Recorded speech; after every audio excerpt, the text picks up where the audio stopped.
เอาเห็ดเวียกลาเป็ดหนักเกินค่ะ นิดลุ่มบอกบ่อ่ะ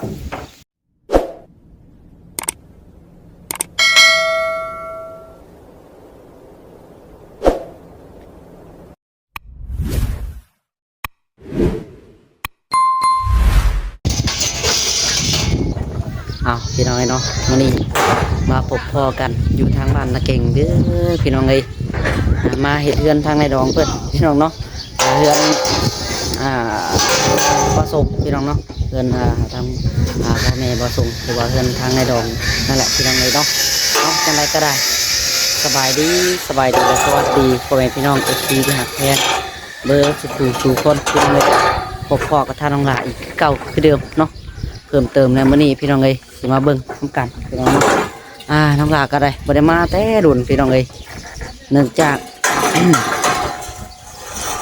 คือว่าแหละพี่น้องเลยเนาะมาตะกี้กะมีทางผู้หลักผู้ใหญ่เพิ่นให้ไล่ไม้ไล่ตอกก็ได้ก็มิดเลยพี่น้องเลยเนาะไล่ไม้ไล่ตอกแล้วก็ฟังแล้วขอราคาคือสิแพงแล้วก็ทางผู้ใหญ่เพิ่นตอนโตพี่น้องเนาะน้องหลาก็เลยบ่ได้เฮ็ดบ่มีพี่น้องวันนี้เพิ่นมีเงินมีคำก็ตอนโฮมเพิ่นเฮ็ดเองได้พี่น้องบัดนี้เนาะจังไดเดียวน้องหลามาเบิ่งนำกันพี่น้องเลยแล้วก็ทางน้องๆทางพ่อทางครอบครัวก็มาซอยกันเบิดทุกคนพี่น้องเลยมาลุยนำกันมาเบิ่งมาเฮ็ดซอยกันพี่น้องเลยเนาะเพื่อให้ทางผู้อยู่สะดวกสบายแล้วก็ใครแน่พี่น้องแล้วก็มาใส่ผ้าแป้นพี่น้องเนาะน้องหลาบ่ได้มาน้ำเพิ่นหลายมื้อพี่น้องเลยหากมามื้อนี้น้องหลาก็ได้เพิ่นมาหลายมื้อเลยล่ะเนาะถ้าน้องหลาได้แยกงานพี่น้องเลยเฮ็ดพูนอยู่ทางวัดพุ่นเนาะน้องหลาคุกไม้กระจอกอยู่วัดบ้านน้องหลาพุ่นแหละพี่น้องเลยเนาะมื้อนี้ได้ถือโอกาสขึ้นมาทางพี่พี่น้องเนาะมาเบิ่งน้ำกันพี่น้องเลยบรรยากาศเป็นจังไรแน่เนาะให้เรียกเห็นงานเห็ดออนไซต์แล้วพี่น้องเลยจังไรก็ได้พี่น้องเลยตะเวนเนาะติโตนี่แหละเนาะโอ้โธ่มาวันนี้เพิ่นมีเงินคำใส่ผ้าปอกผ้าแป้งอะไรพี่น้องเลยเนาะโอ้โตเข้าไปแล้วพาทางนี้เนาะแต่ก็ยังทันได้จำทันได้แล้วเถื่อพี่น้องทางคุณกำลังขึ้นม่างอยู่เนาะโตคักอันนี้ตายเพียงพันพ่อบ้านพ่อมาแม่ได้ไปปลดสายไฟเนี่ยน้องเคยทองเพิ่นประจำทั้งนี้สบายดีน้องเคยทองโอ้ทางพ่อปู่อยู่เทิงงูโอ้โตบริมาถนนพี่น้องเอ๋ยมาวันนี้เพิ่นมีเงินคำใส่ผ้าปอกผ้าแป้นนะบัดนี้เนาะน้องหลาก็ได้มาถ่ายตะกี้ไล่ไม้ไล่ตอกข้างแน่ผู้ใหญ่ฟังราคารถทอนโตทางนั้นก็ได้เอ้ยพี่น้องเอ๋ยเนาะเอาบอกเป็นยังวันนี้เพิ่นก็มีเงินมีคำเฮ็ดเองนะได้บาทนึงใส่ไม้แป้นข้างแน่บาทนึงก็ในดองเพิ่นพี่น้องเลยเพิ่นได้เงินได้คำนำลูกสาวเพิ่นบ่เนาะจากไปไทยบ่โดยไปลาวเชียงขวางเฮ็ดงานนี่จังน่ะเฮ็ดแบบนี้แหละนี่ก่อสร้างบ่นำบ้านเฮ็ดบ้านบานประตูโดยเฮ็ดงานไม้โดยเพื่อสิแม่นเก็บหลายปีเติบพี่น้องเลยเนาะเพื่อสิได้ชำนี้ก็ได้เพราะว่าภายได้พี่น้องเนาะเฮ็ดงานเพื่อจะได้เงินเดือนเดือนชาติบ่ได้ง่ายอันนี้ก็จักสิพ่อบ่พ่อไปแป้นก็ได้เนาะบ่พ่อหรอกบ่ส่งแหละพี่น้องเลยแต่ก็ใส่กันลมไปก่อนเนาะใส่กันลมไปก่อนพี่น้องเลยได้สำไรเก่าสำนั่นไปก่อนว่าซั่นไม่ปอกไม่แป้น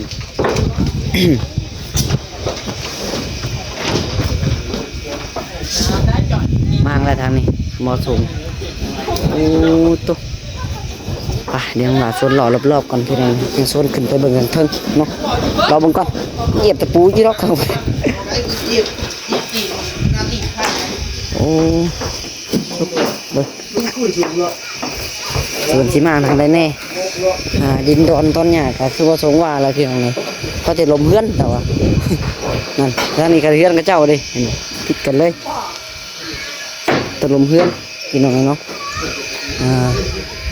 หาไปยังทันได้มากเนาะเชิญว่าสิคอยไหลมั่งแล้วก็คอยเฮ็ดไปพี่น้องนี่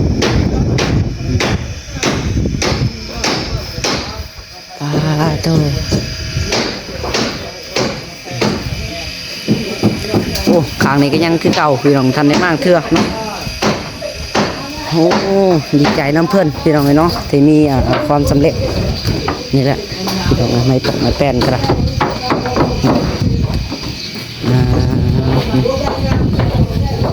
คนดิบประสบประทัดข้างในเลยพี่น้องเลยเลี้ยงหลายช่วงเพื่อขึ้นได้เบิ่งบรรยากาศเทิงได้พี่น้องเด้อบัด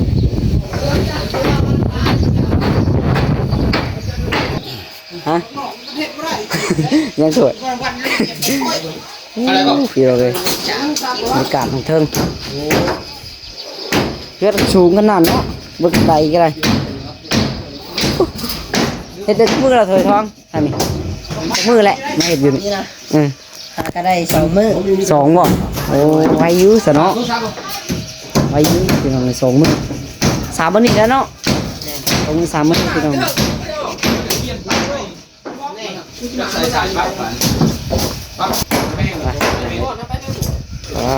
โตอันนี้ทำมาส่งโอ้สวยดีมาส่ง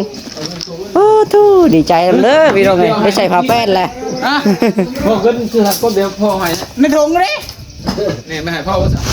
บ่ได้เงินเขาได้เงินเท่าแล้วบ่เล่าไปตามได้ครับไม่รู้ครับไม่ทงแล้วซื้อกาแฟก็หาที่มาซอยผู้คนพี่น้องเนาะท่านน้องจ้อยจอดำยังแฉลงด้วยสวัสดีการเลือกแฉลงเลยจอดำโอ้ยมาลุยกันพี่น้องมื้อนี้น้องหลาก็ไม่ได้ขึ้นมาน้องชิบุญหาขึ้นมามื้อแรกเทเอาไปก่อนเนาะฮะเทเอาไปก่อนตอกอันนี้ข้างในเนาะใส่ตอกในระดับเนาะสารดับบริมาเมื่อเสียงนี่อยู่เอาเสียงไม่เอาจังไรครับจังไรไปแพทย์พ่อหรือบ่พ่อพ่อเนาะเนาะเป็นบางกว้างเนาะด้านเดียวจะชีวิตละดิ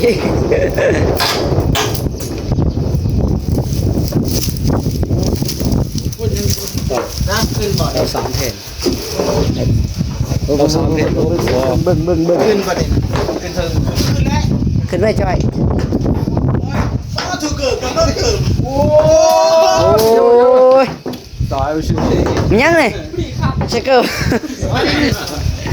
ดไปขึ้นจะชูมาละใส่เกิดยังเกิดยังกระเจิญก็ย่องเนาะโอ้หนึ่งจอยนี่เฉพาะแล้วเชตตัดเอาอะไรกันเนาะใช่เช่หัวลบลงเกิดไปอีกแล้วเจ้าพวกเขาลุดเด่นอ่ะบ่บุลุดขารุดก็ค่อยว่ากันเนาะข้างได้ขึ้นไปลงเลยนี่สอง4 ตัวเลยวันนี้เอาถักเอาสีเลยมาวันแรกนี่เย็นพิธีโอ้เนาะต้องได้ใส่ได้วันนี้บลายก็จะครึ่งนึงยังดีได้คุณบลายเนาะเห็นว่าอะไรบลายก็พอได้ถุงหัวนอนยังดีได้เนาะ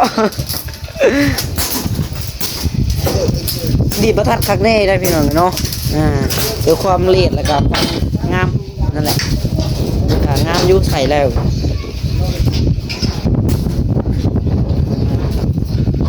ขันกบปึ๊ดกบตัวใหม่เลยกับสวิตมาบอกเอาแบบนั้นปักเสียมันปักเสีย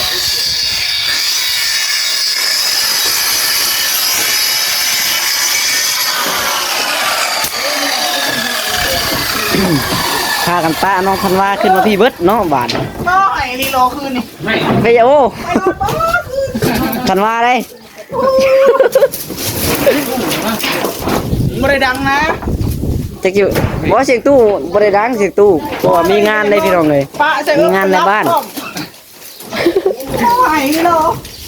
จุดแจ้งเนาะจุดทอด หาโมงเจ้า อ่าหากันนอนได้ได้หากันนอนมา6 โมง 7 โมงนี่พี่น้องเอ้ยเห็นน้องวีป่ะน้องวีกับพ่อน้องวีป่ะ บ่แม่นว่าสิให้โดนดอกขังมันมานอนเด้ หรือดาวอยู่หันแล้วเนาะ พ่อเด็กคือเก้าสิบเด้อ เออนี่ พ่อเราคิดอยู่แล้วไปคือเก่าแล้วตั้งอนุภพตั้ง ตั้งกบแล้วนี่บ่ ตั้งเท่าเก่านะ ก่อน เออใช่นะวะใช่มังกบเหรอวะ นี่มุกใช่เห็นแล้ว ผมเยี่ยมน้องมังกบ เออผมก็ปองเยี่ยม เอาจริงๆแล้วคืนนี้ก็ไล่มาเอาคืน เบิ่งน้ำจ้อยเด้อขึ้นน่ะระวังได้เพื่อนมาเพื่อนเก่า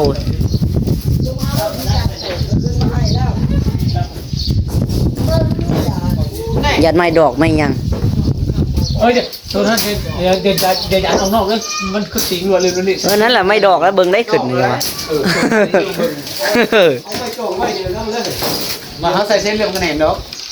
อันนี้มัน โอ้เส้นมันขาดหมด ไม่มันนั่นมันบางมันเลยสีรัวเลย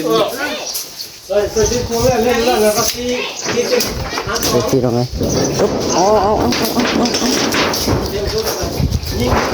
ปุ๊บที่ภูเขา โอ้ยน้องสมุทรเถ่ามาเจ็บภูเขาแล้วป่ะตำยังเจ็บภูเขา ตับมานี่แล้วหนู ที่ตรงไหน ปุ๊บไปตั้ง คอยแล้วป่ะดำไว้เนาะเฮ้ย ตกตัวนี้เอามางอยมั้ง จะเป็นเอามาง่อยง่อยขึ้นมั่งเลยล่ะ คือบอกคืนพุ่นโลดคืนพุ่นแสลงอ่ะ จอยลงไว้แท้มันจะมาตุกเท่านั้น บอกอ่ะกูจับมันก็บอกลงทำงานตัวแล้วมันก็ท่าเลยกับผมวิ่งอันจะทุบเอา เขาน้ำก็อยู่เทิงเบิดมาเลยเนาะ บอกฮะหนักก็เอาลงทำคนเดียวเลย เอารถไปดำพิมพ์ลงเลยบ่ฮะ เห็นมั้งก็ เออ ขี้โม่นั่นเองเมื่อแม่ไปไล่กันเมื่อมาไล่คนให้ไล่กันเมื่อได้นะก็พาคนลักมาเลยกินข้าวสุดท้ายลักปลาละดงมา ว้าเนาะ เบอร์นี้คือมาทันทีเลยคอยดีกว่าเราอีกกูที่ฮักเลย เจ้าพี่ มานี่หมดไว้แล้ว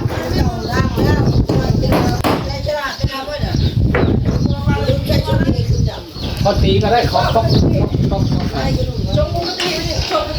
พอตีคือต้องเริ่มการลุ้นเจ้าก็จะขึ้น หมาแข่งกันฮะหน้ากับมีหมาเราบางที หมักน้ ก็โยกก็บ่น ำมวยนัวจอกนั่นเนาะหมักน้ำ แล้วมาเบิ่งอะไรผมไม่เห็นกันว่าแตง มันคิดบ่ดีเด้ ได้บ้านน้องมาอย่างนั้นใช่บ้านน้องมุกตะกอคนลังนั่นอยู่เลย มันเคยห้องมะม่วงเลย ก็บ้านน้องช่วยจ้ะ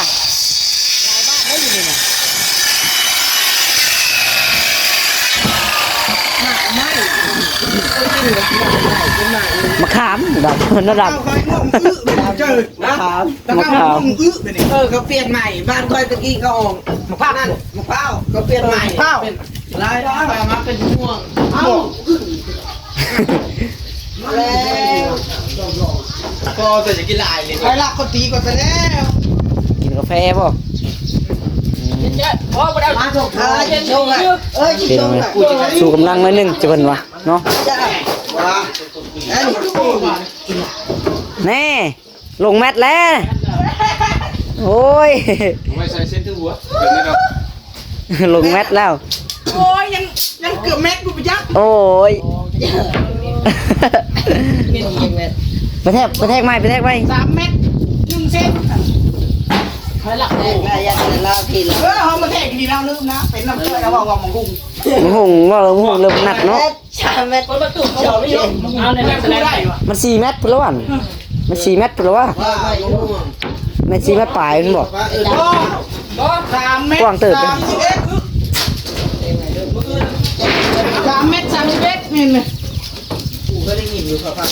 บ ไอ้3 เมตร 31เจ้าทานนั้น อะไรฮะ 3 เมตร 1 ชิ้น 3 เมตร 1 เซนโอ้ย 3 เมตร 31 เฮ้ยปะ น่ะ ฮะ มาขี่ มาขี่บ่มีมาขี่ในเฮือนเหมือนเนาะเขายิงนกบ่ เออไม่ใช่นั่นแหละ ยิงนก ขับไปเนาะ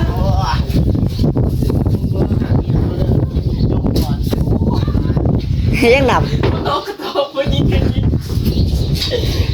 ข้างในได้มาแทกเลย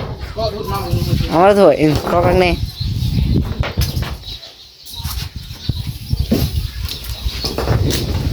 วิทย์เหลือตัดตัดประมาณนี้เลยเกี่ยวพุ่นได้เดี๋ยวกินมาจากหัวโอ้ยอยากจุกเท้าอยากจุกเท้า เวลาหลบเขามาขายเครื่องก็ถามหาแล้วเนาะลาบเท้าเลยสัน เดมีจะจุกนานได้มะเขืออยากแก้วกับปูแก้วกับปูมีแล้วเราถือแล้วกับกันเลยกับอันนั้นจังน้อยปนแมงดาจังน้อยเขาตีไปที่หน้าอีกได้แก้วเขียดเด้โอ้ไปเจ้าเขียดกินอยู่อยากปนแมงดาอยากปนแมงดา แน่นะว่าบัตรนี่ ไล่มา จำไหมช่วยไม่หล่นไหลจริง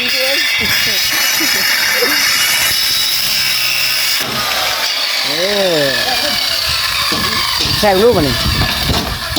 นักกระสับดิ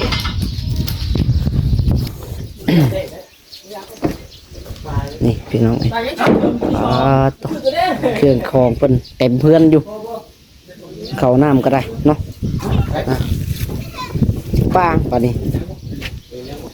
คอยมากคอยยังลงก็ได้บรรยากาศพี่น้องเบื้องเพื่อนเขาเนาะนี่แต่หลังสูงๆพี่น้องเนาะทางบ้านนี่พี่น้องอยู่บ้านตะเก่งนี่เนาะนี่แต่หลังสูงหลังใหญ่เลยพี่น้องเบื้องเพื่อนแต่ละหลังข้าเจ้าเน้นเพื่อนสูงเนาะแถมนี่อ๋อลองใช้เลื่อนปอต้องใช้ดูดำอ๋อเทนะฮันดูมาดูหันนาวเนาะโอ้ไม่อยากจะมาดน้องว้าวเข่าว่าเอาลิ้นอยู่ มันเป็นคอนเทนต์นะแป๊ะเอาไปให้แล้วทั้งหลาย อันนี้เอาไปแล้วคนเดียว เดี๋ยวคนตีเบิดทิมแล้วนะรักไปใส่กระตีมันวันก็เคยงาปวดพี่น้องปีน้ำปีมาก็มีได้เอาเจ็บมัดช่วยกันเลยเฉียดแม่ไม่ได้เลยเป็นตาไม่ใช่ใจกัน ไม่ตามน้อยพุทธิ ไปพี่น้องเลยเนาะกระสีรีวิวประมาณนี้แหละพี่น้องเลยขอจบคลิปลาคลิปไปก่อนบัดนี้เนาะ ความสู้ความตาย จังไรก็อยู่ดีไม่แห้งเบิดสู่คนพี่น้องเลยมาปะน้องธันวาเบิดมื้อนี้เนาะแต่เก่าอย่าว่าน้องลาเอาไป